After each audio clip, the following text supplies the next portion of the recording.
계피 생강차예요. 검은 콩, 고추 초절임, 양파, 진미채, 쿠쿠다스와 황태채. 오늘의 주인공 사골, 한우 사골, 곰국. 짜잔. 맛있게 잘 먹겠습니다.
안녕하세요. 치크민국입니다. 오늘 소개할 책은 집에서 혼자 죽기를 권하다. 지은이는 우에노 지즈코, 출판사는 동양북수입니다. 책값은 13,500원, 213쪽, 일판 일쇄는 2022년 6월 28일입니다. 우에노 지즈코. 일본을 대표하는 사회학자이자 여성학자인 그녀는 교토대 사회학 박사과정을 수료한 후 도쿄대 사회학과에서 학생들을 가르쳤으며 2011년 동대학 명예교수로 이름을 올렸다. 가족과 함께 살면 아무래도 나를 억누르고 가족을 먼저 생각해야 하니까요. 당연히 생활에 대한 만족도가 낮아질 수밖에요. 어느 60대 여성의 인터뷰 중에서 가까운 미래에는 1인 가구가 절반 이상이 될 것이다. 가장 크게 바뀐 것은 부부 중 한쪽이 사망하여 혼자가 되어도 자녀와 함께 살지 않고 혼자 사는 사람이 늘었다는 점이다. 그래야 부모와 자녀 모두가 행복하다는 사실을 배웠기 때문이다. 나는 사별이든 이혼이든 돌싱이 된 친구에게는 잘 다녀왔어 라고 말해준다. 사실 우리는 모두 인생에서 일시적인 시간 동안만 가족으로 함께 산다. 그 시기가 지나면 모두 다 똑같은 싱글이다. 결국에는 싱글로 돌아오게 되어 있다. 그런데도 아직 세상에는 싱글을 마치 박멸해야 하는 삶의 나쁜 방식인 것처럼 경고하는 책이 흘러넘친다. 1인 가구의 증가는 더 이상 막을 수 없다. 한탄하거나 겁을 주기보다는 어떻게 긍정적으로 대처할지를 생각해야 한다. 스지가와 씨는 오사카에서 이비인후과 의사로 일하고 있는데 2013년에 오사카부 가도마시에 사는 60세 이상의 고령자 약 500명을 대상으로 조사를 진행했고 460명에게 답변을 받았다. 그 결과 혼자 사는 고령자의 생활 만족도가 가족과 함께 사는 고령자보다 높다는 데이터를 얻었다. 건강 상태가 나빠져도 혼자 사는 사람의 만족도는 좀처럼 떨어지지 않았다.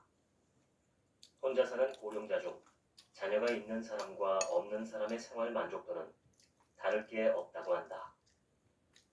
반면 2인 가구는 남녀 양쪽 모두 싱글보다 만족도가 낮을 뿐만 아니라 여성의 만족도가 남성보다 더 낮았다.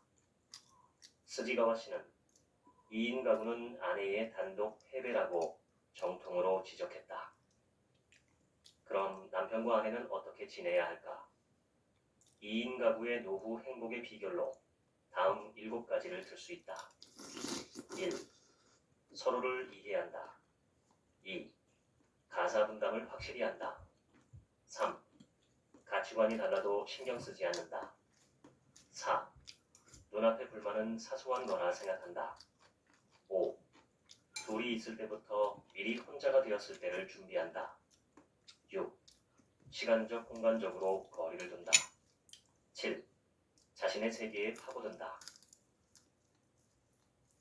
아무래도 상호 불가침 조약을 맺고 서로 간섭하지 않는 게 공존의 비결 같다. 싱글 중에는 스스로 선택한 사람과 어쩔 수 없이 된 사람이라는 두 종류가 있다. 싱글의 삶을 살 마음가짐이 있느냐 없느냐에 따라 나뉜다고도 말할 수 있다. 스스로 선택한 싱글 생활에는 외로움도 불안도 없다. 그런데도 미디어에서는 여전히 혼자 사는 고령자를 마치 사회 문제처럼 묘사할 때가 많다. 몇 번이나 반복하지만 혼자 사는 것과 고립은 다르다. 저출산 고령화 사회, 다음은 초고령 사회, 그 다음에는 다사 사회, 즉 죽음이 많아지는 사회다. 대량 죽음의 시대라고도 할 수 있다.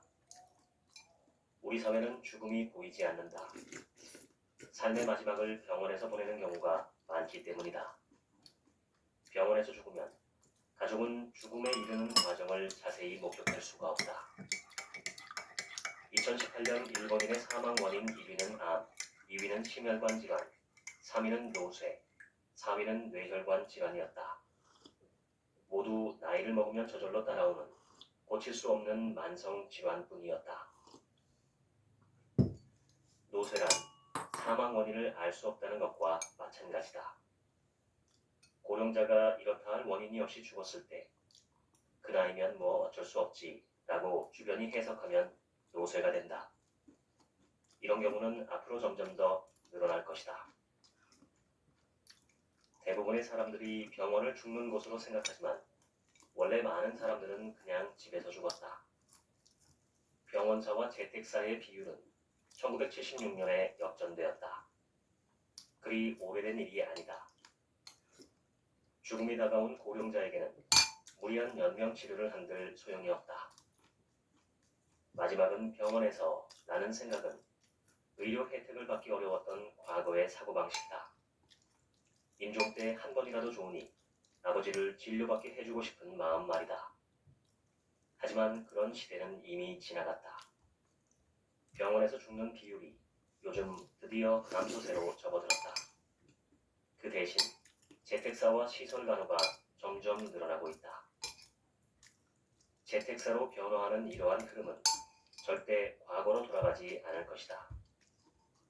일본인의 사망 원인을 보면 대부분 나이 먹어서 생긴 질환으로 죽었다는 사실을 알 수 있다. 예상할 수 있는 죽음, 원만한 죽음이다. 다행히 간병보험 덕분에 많은 고령자가 케어 매니저의 도움을 받는다. 케어 매니저. 간병 필요 요양보호사. 인정을 받은 고령자에게는 케어 매니저뿐만 아니라 질환이 있을 때는 방문 의사 및 방문 간호사도 연결해준다. 자택에서 서서히 다가오는 죽음을 맞이하는데 의료가 개입할 필요는 없다. 의료는 병을 고치는 게 목적이지 죽기 위한 게 아니다. 고추. 의료의 역할은 개입을 삼가고 사후에 사망 진단서를 써주는 것이다. 그렇다면 노인의 상태가 위급해 보이거나 죽어가는 현장을 발견했을 때 어떻게 하는 게 좋을까? 절대로 119는 부르지 마라. 나이가 들면서 찾아오는 죽음은 평온하게 서서히 진행된다. 의료진이나 간병인이 슬슬 때가 됐네요 라고 하면 그 예측은 거의 맞다. 119를 부르고 마치 화재 현장처럼 난리가 나는 죽음은 피할 수 있다. 시설이 잘 맞는 사람도 있지만 나는 솔직히 시설과 데이 서비스에는 모두 들어가고 싶지 않다. 집단 생활을 싫어하기 때문이다. 우리나라의 노인 주간 보호센터와 비슷한 데이케어는 주로 가족이 권한다. 노인이 집에 있는 게 싫기 때문이다. 시설은 생활을 24시간 관리한다. 이런 곳을 전제적 기관이라고 한다. 그 전형이 교도소다. 시설은 어떤 의미에서는 교도소와 같다. 게다가 교도소라면 언젠가는 나갈 수 있지만 고령자 시설은 시신이 되지 않는 한 나갈 수 없다. 시설은 더 필요 없다. 이게 내 입장이다. 시설이 너무 많은 지역에서는 노인 쟁탈전이 시작되었다는 이야기도 들었다. 시설과 병원을 좋아하는 노인은 없다. 현장을 돌아다니면서 더욱 확신이 생겼다.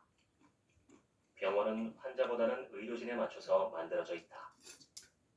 병원 생활을 버틸 수 있는 이유는 언젠가는 나갈 수 있다는 희망 때문이다. 하지만 시설은 한 번 들어가면 죽을 때까지 나올 수 없다. 도통 이해가 안 되는 게 왜 노인만 모여 살아야 하는지 모르겠다. 재택사 이야기를 꺼내면 반드시 천정부지로 솟는 비용을 걱정하는 사람들이 있다. 이런 사람들은 임종을 앞둔 고령자에게 누군가가 24시간 꼭 붙어 있어야 한다고 생각한다.